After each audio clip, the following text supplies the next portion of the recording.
ایک اور واقعہ عرض کرنا چاہوں گا۔ حضرت سیدنا شیخ سعدی رحمۃ اللہ علیہ فرماتے ہیں کہ میں بہت چھوٹی عمر سے راتوں کو جاگ کر عبادت کیا کرتا تھا۔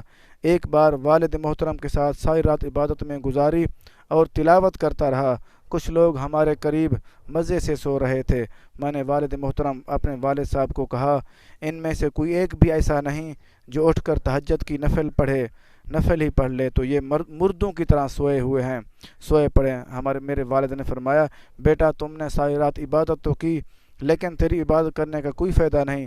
تو نے ان لوگوں کی، اپنے بھائیوں کی غیبت میں مبتلا ہو گیا۔ اگر تو ساری رات سویا رہتا تو یہ غیبت نہ کرتا، یہ اس سے تو نے بہت بڑا جرم کر لیا۔ اگر تو سویا رہتا اتنا کوئی جرم نہیں تھا، اگر تو نے نیکی کر کے بھی غیبت کی، یہ بہت بڑا تیل جرم ہے۔ ایک اور واقعہ عرض کرنا چاہیے، یہ تفسیر روح البیان میں ہے، جلد نمبر 9 صفحہ نمبر 99۔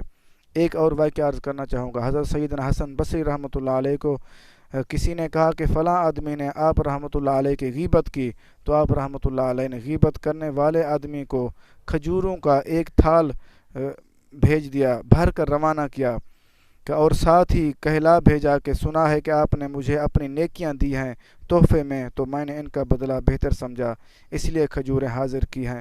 یہ منہاج العابدین ہے۔ دیکھو ہمیں بھی چاہیے کہ اگر ہم کسی کو نیکیاں اپنی دینی چاہیں، دینے لگیں، دینے کا ارادہ کریں، پھر اس کی غیبت کریں، نہیں تو سوچ لینا چاہیے اگر ہم جس کی غیبت کر رہے ہیں یہ ہماری نیکیاں اس کے کھاتے میں جا رہی ہیں۔ ایک اور واقعہ عرض کرنا چاہوں گا۔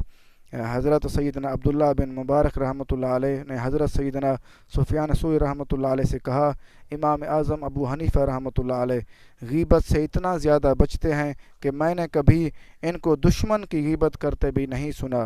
دیکھو وہ کتنا متقی، کتنا پرہیزگار لوگ تھے۔ حضرت امام ابو حنیفہ رحمۃ اللہ علیہ، ان کا اتنا پرہیزگاری کا یہ عالم تھا۔ حضرت عبداللہ بن مبارک رحمۃ اللہ علیہ فرما رہے ہیں، کبھی میں نے ان کو دشمن کی غیبت کرتے بھی نہیں سنا۔ یہ مرقات المفاتیح جلد نمبر 1 صفحہ نمبر 77۔ ہم غیبت کرتے کیوں ہیں؟ ایک چیز میں آپ کو بتانے لگا ہوں کہ ہم غیبت کیوں کرتے ہیں۔ 5 وجوہات ہیں غیبت کرنے کی۔ سب سے پہلی وجہ یہ ہے، جس کے ساتھ دشمنی کو، اپنے دل کو سکون دینے کے لیے غیبت کرتے ہیں۔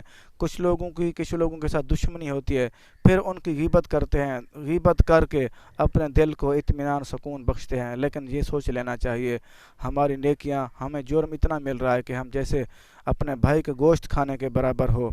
دوسری بات یہ ہوتی ہے حسد کی وجہ سے، کچھ لوگ کسی سے حسد کرتے ہیں، جلن رکھتے ہیں، اس لیے اس کی غیبت کرتے ہیں۔ اور تیسری بات، کبھی کسی کی عزت کو اچھالنے کے لیے، اس کو ذلیل کرنے کے لیے، کبھی کسی کی عزت اچھالنے کے لیے ہم غیبت کرتے ہیں کہ فلاں کی عزت خراب کریں، فلاں کو نیچا دکھائیں اور خود کو اچھا دکھائیں، اچھا ثابت کریں۔ اور چوتھی بات، اگر کسی کے ساتھ کسی کی دشمنی ہو تو ہم اس کو خوش کرنے کے لیے غیبت کرتے ہیں۔ ہاں یہ بھی کرتے ہیں، ایک تو ہوتا ہے اپنی دشمنی، دوسرا ہوتا ہے کسی کے ساتھ دشمنی ہو اس کو خوش کرنے کے لیے کسی کے دوسرے کی غیبت کرتے ہیں۔ ہم یہ نہیں سوچتے ہمارے لیے کتنا بڑا عذاب ہے، ہمارے لیے اتنا بڑا جرم ہے جیسے ایک مسلمان اپنے بھائی کا گوشت کھانے کے برابر جرم ہے۔ اور پانچویں چیز، کبھی ایسا بھی ہوتا ہے ہم خود کو اچھا ثابت کرنے کے لیے کرتے ہیں کہ میں اچھا ہوں، فلاں شخص برا ہے۔ دیکھو کتنا بڑی بات ہے، کتنا بری بات ہے، اور ہمارے یہ باتیں کچھ دن کے بعد، کچھ عرصے کے بعد سامنے بھی آ جاتی ہیں۔ ہمیں چاہیے کہ ہم اللہ تعالیٰ کی مخلوق کے ساتھ بھلائی کریں، سب کے ساتھ اچھا سوچیں، اور غیبت سے اپنے آپ کو بھی بچائیں اور دوسرے مسلمان کو بھی بچائیں۔ اگر ہمیں پتہ چل گیا آج کے بعد کہ ہم غیبت سے پرہیز کریں، اللہ تعالیٰ ہم سب کو غیبت کرنے سے محفوظ رکھے، اور ہم سے جو غیبتیں ہو چکی ہیں اللہ تعالیٰ وہ معاف فرمائے۔ ہمیں چاہیے کہ اللہ تعالیٰ سے معافی مانگیں اور آگے غیبت کرنے سے بچیں۔ اللہ تعالیٰ ہمارا حامی و ناصر ہو۔ اللہ حافظ۔